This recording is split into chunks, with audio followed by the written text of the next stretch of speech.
જય સોમનાથ, જય ગુજરાત. સ્વાગત છે ફરી એક વખત આપનું એસપી એજ્યુકેશન 13માં. આ વિડીયોમાં જોશું આપણે ઇન્વેન્ટરીનું મૂલ્યાંકન એટલે કે સ્ટોક પત્રક, જેમાં લીફો પદ્ધતિ મુજબ દાખલાની ગણતરી જોઈશું, જે ગુજરાત યુનિવર્સિટી 2017માં પૂછાયેલો છે તેનો ઉકેલ મેળવીશું. તો સૌપ્રથમ દાખલાની રકમ જોઈશું. તો દાખલાની રકમ આ પ્રમાણે છે. સપ્ટેમ્બર માસની શરૂઆતમાં અજીત લિમિટેડ પાસે 15,000 કિલો માલ દર કિલોના ₹2 ભાવે સ્ટોકમાં હતો. મહિના દરમિયાન બીજી ખરીદી નીચે પ્રમાણે કરવામાં આવી હતી. એટલે આપણને ખરીદી અંગેના વ્યવહારો આપ્યા છે, જેમાં તારીખ 6/9ના રોજ 4,500 કિલો દીઠ ₹2.50 ભાવે ખરીદેલ છે.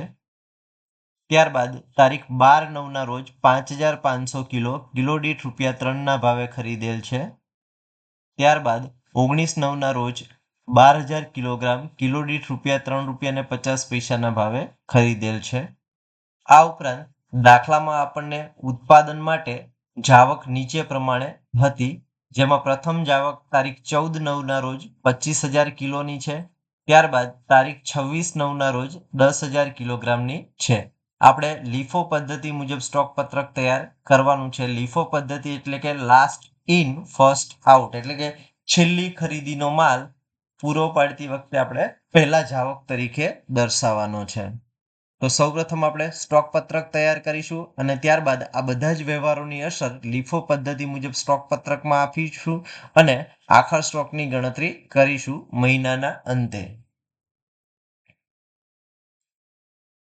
તો સૌપ્રથમ આપણે સ્ટોક પત્રક તૈયાર કરીશું. તો સપ્ટેમ્બર માસનું અજીત લિમિટેડનું લીફો પદ્ધતિ મુજબ સ્ટોક પત્રક.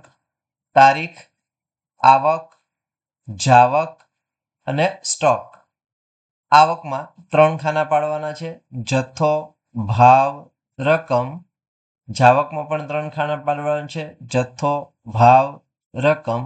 અને સ્ટોકમાં પણ 3 ખાના પાડવાના છે: જથ્થો, ભાવ અને રકમ.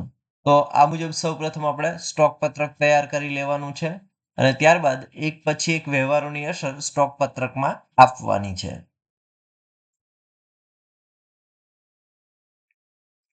તો દાખલામાં આપણને અજીત લિમિટેડ પાસે સપ્ટેમ્બરની શરૂઆતમાં 15,000 કિલો માલ દર કિલોના ₹2ના ભાવનો સ્ટોકમાં હતો.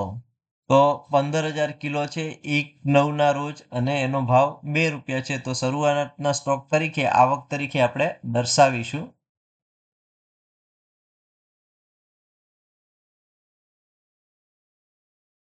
તો સ્ટોક પત્રકમાં જઈશું. તારીખમાં લખીશું 1/9, જથ્થામાં લખીશું 15,000, ભાવમાં લખીશું 2. 15,000 ગુણ્યા 2 કરીશું તો રકમ મળશે આપણને 30,000.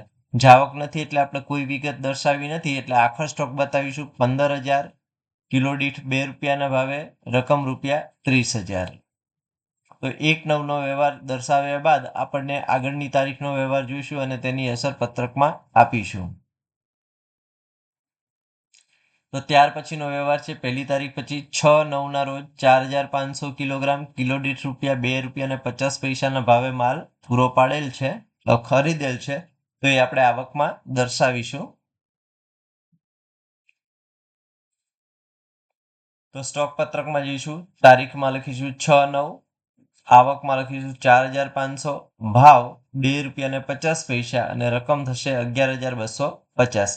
જાવક નથી એટલે કોઈ વિગત નથી દર્શાવી. આખો સ્ટોક તો પહેલા જૂનો આખો સ્ટોક છે એ આપણે દર્શાવી દઈશું, અનુક્રમે 15,000 ₹2ના ભાવે, ₹30,000 અને નવી ખરીદી છે એ 4,500ની છે, કિલો દીઠ ₹2.50 લખી 11,250 દર્શાવીશું. તો આવી રીતે આપણે બીજે વ્યવહારની અસર દાખલામાં આપી. હવે આપણે 6/9 પછીની આગળની તારીખ જોઈશું અને તેની અસર સ્ટોક પત્રકમાં આપીશું.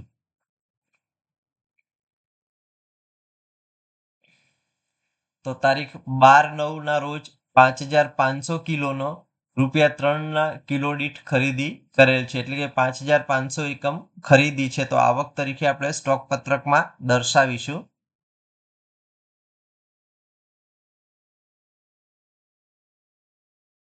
તો તારીખમાં લખીશું 15/9, આવકમાં લખીશું 5,500, ભાવ ₹3 અને 5,500 ગુણ્યા 3 કરીશું તો મળશે આપણને 16,500.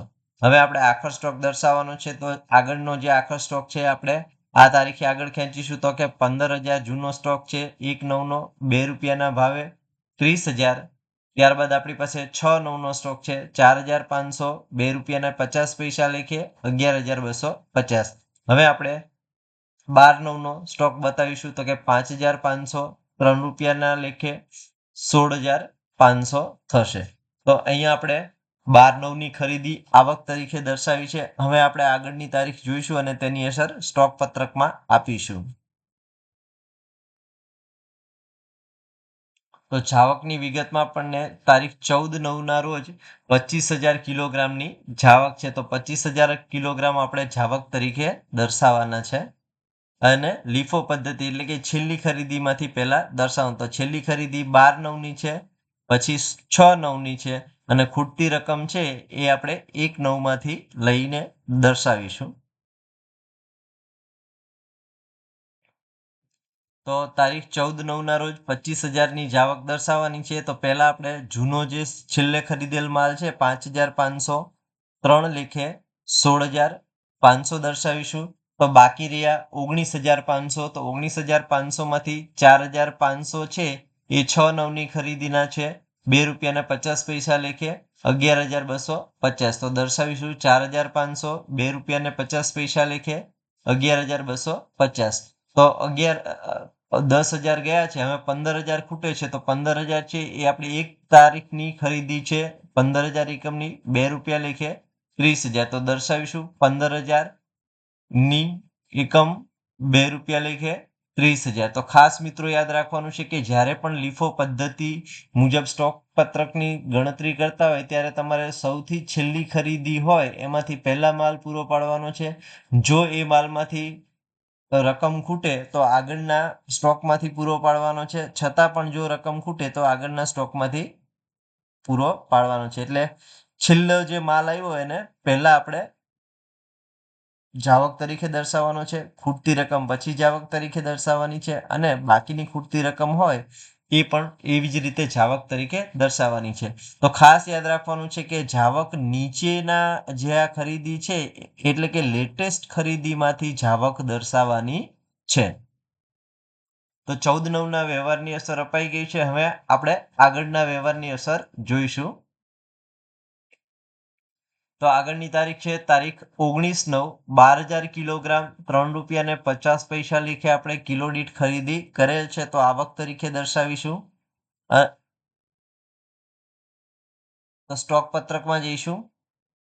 સૌપ્રથમ તારીખ બતાવીશું 19/9 12,000ની આવક છે ખરીદી ₹3.50 લેખે 12,000 ગુણ્યા 3.50 કરીશું તો મળશે આપણને 42,000.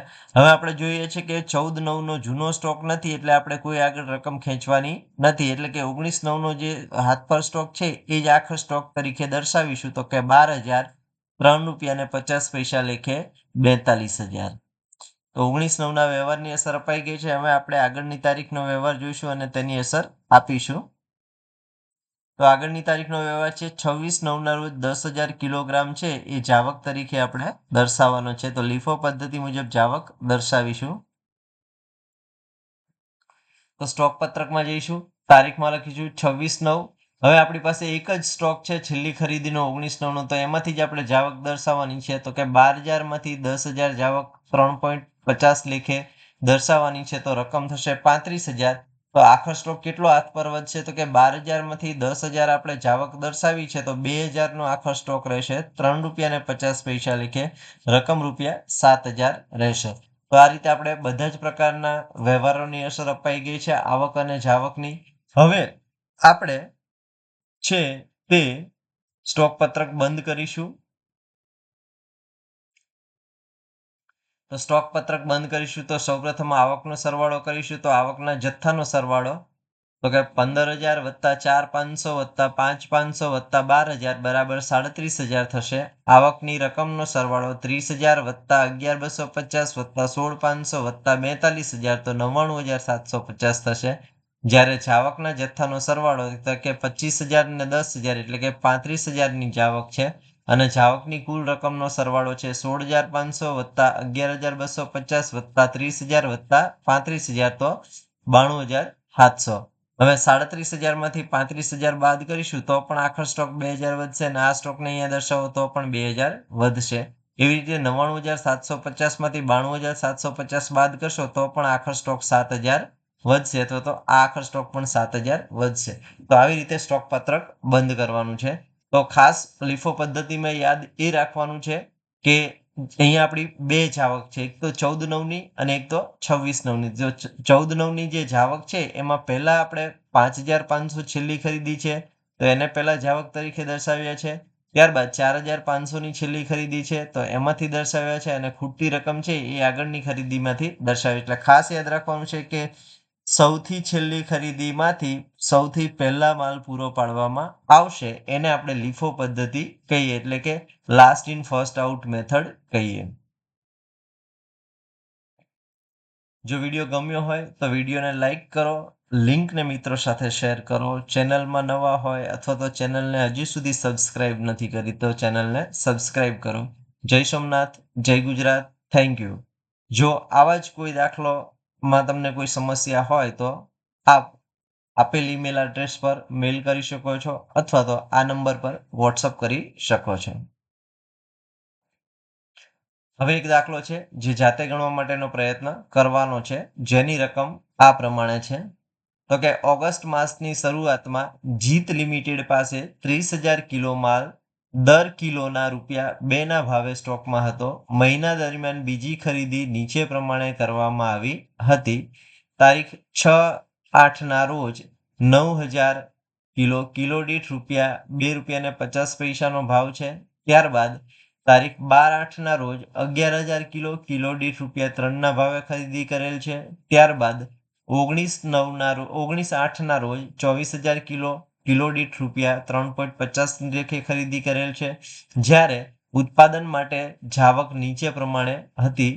તો કે 14/8ના રોજ 50,000 કિલોગ્રામની જાવક છે, જ્યારે તારીખ 26/8ના રોજ 20 કિલોગ્રામની જાવક છે.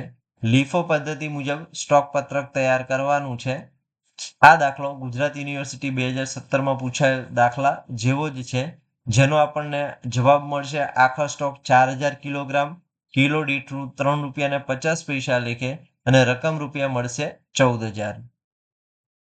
તો આ દાખલો છે એ આગળના દાખલા જેવો છે, જાતે ગણવા માટે પ્રયત્ન કરવાનો છે. અગેન વિડીયો ગમ્યો હોય તો વિડીયોને લાઈક કરી દો, મિત્રોને લિંક શેર કરી દો અને ચેનલ સબસ્ક્રાઇબ કરો. જય સોમનાથ, જય ગુજરાત, થેન્ક યુ.